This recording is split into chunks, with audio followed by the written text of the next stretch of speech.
Good evening, everyone. My name is Desmond Wiggan. I'm the CEO and co-founder of BatteryXchange. BatteryXchange is a rental platform, and we provide portable batteries for cell phone users. I'm going to take you back. I'm in mainland China, 2018, with my now co-founder. We go out one evening, his cell phone completely dead. Mine, 5%. Naturally, what do? You ask for a charger.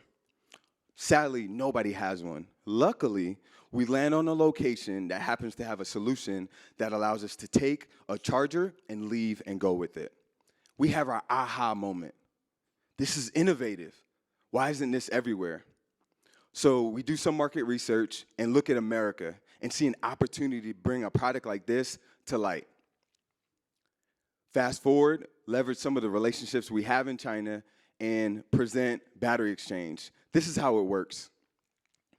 We partner with bars, restaurants, and major events, and all you have to do is find one of our kiosks by downloading our application and find one of our kiosk machines. Once you do that, you scan a QR code and you get access to the kiosk machine, which gives you access to a portable battery. All you have to do is pay a small fee and you charge your phone, plug it up. It doesn't matter if you have Apple, Android, we have a solution for you. The cool thing is, once you're finished, you use the application again and find a kiosk machine and just drop it off. Simple as that. It was important for us to get some market validation and proof of concept. So here's what we did in 6 months. We developed our prototype and put it in the hands of individuals. We leveraged major events as NBA All-Star Weekend, CIAA, and recently St. Patrick's Day Bar Crawl to expose BatteryXchange to over 10,000 individuals and had over 100 users touch, feel, and pay for our product. Moving forward, we're looking to build and develop our, all right. Yeah.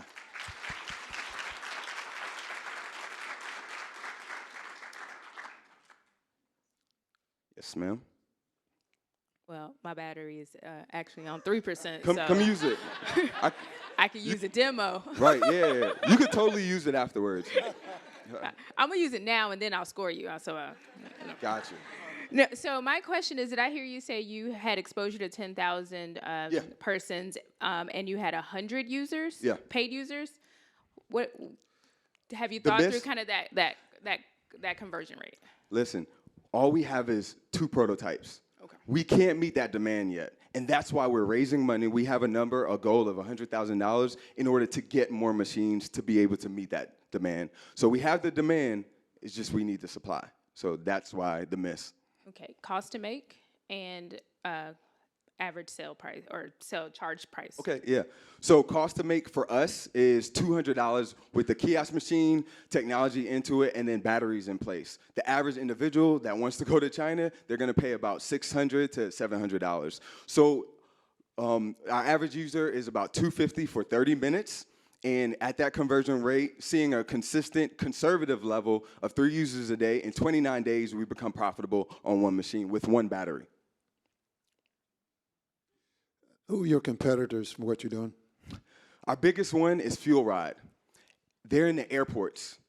And for some reason, they've been around since 2014, and they found that niche, and they just stayed there. We wanted to go into different environments, like the bars, the restaurants, different events, and just really expose everyday consumers. Their batteries don't last as long as ours. It's about 1,000 milliamps. Ours is 5,000 milliamps, so theirs will last about 30 minutes. Ours will last 4 to 5 hours.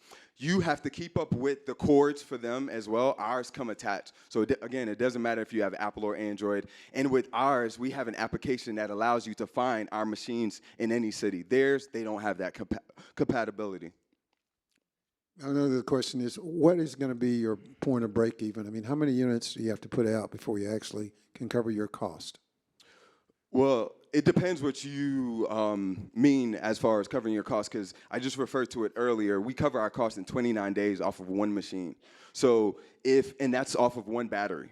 If you're talking about the overall company, we break even year 2, month 8.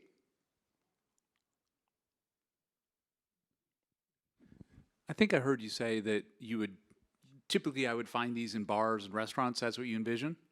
Yes, sir. Are you? How do you motivate let's say I'm a bar owner. How do you motivate me? Why would I want one of those? You giving me money or something else? Honestly, that's been the easy part. So I challenged my team at the end of 2018 to talk to over 100 bars and restaurants, and they love that we alleviate their pain points. They hate when people come in and look for a charger, ask for a charger, and bother their bartenders. They just want to serve food and serve drinks. And as we build out, a part of our application allows them to connect with the consumer in a different way. They'll be able to market their menus, pictures. There's an array of different things that will be featured as far as within the platform, and they love that. We actually haven't even talked about rev share. We're actually going to do that in order to be a little bit defensible in the marketplace. Got it. What's your background? Do you have a technical background or something that did you come up with whatever the technology is in this, or you just found somebody who could do it for you? Found somebody. I have a team of 7 individuals. I have 2 software engineers on the back end. I have 2 hardware consultants that are now on our team. And then my co-founder, his background is in marketing. I worked with Pepsi for 4 years. I got into a leadership development program, so I saw everything as far as big business. I worked in finance. I worked in marketing. I worked in HR. I worked in logistics. We are a technology and logistics company. So I try to use what I have brought to bring to the table to, just make that effective. And then we have a list of advisors as well that have been in the marketplace within the startup world. Okay, take a breath. You're talking fast. All that Pepsi here. Couple of questions on intellectual property. Did you design the battery, or do you envision designing a battery that's going to last longer? And then second level to that is, what is the shelf life of the actual battery itself? All right. So your first question, as far as IP, we did not design this in particular product, but we have a plan. This is just to go to market quickly. We're iterating as we go to actually have something. I've already talked to a patent attorney, and we'll be able to do that. And then as far as shelf life, this lasts about 500 cycles, so about 500 times.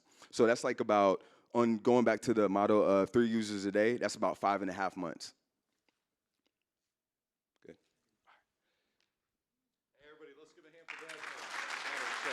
Thank you, Desmond. Good stuff, man.